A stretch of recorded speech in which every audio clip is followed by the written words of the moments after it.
welcome everybody to How Fast Will It Go, and today we're dealing with a 2005 Vauxhall Monaro VXR. Now this has 1,307 horsepower, 1,003 pounds-feet of torque from a 7.7 litre twin turbocharged V12 engine.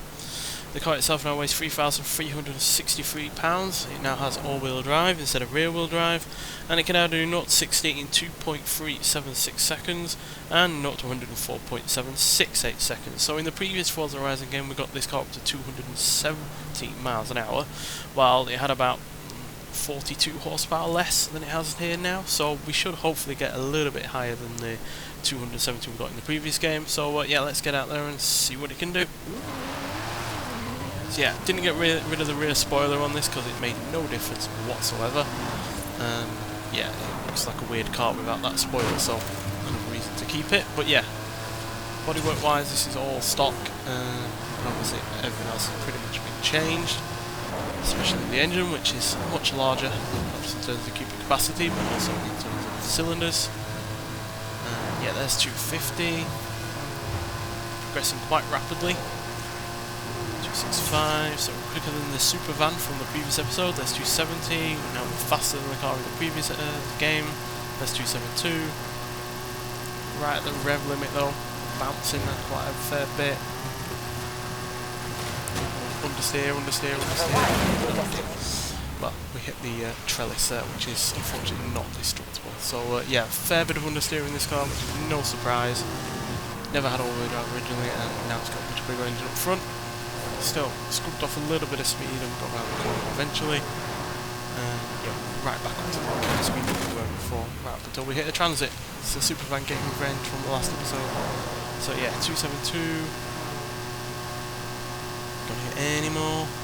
And we will gain speed on this downhill section as per usual, but it's all about whether we can hold that speed. Hopefully that dust storm will not get in the way. It's 273, 274, 5. What are we going to hold?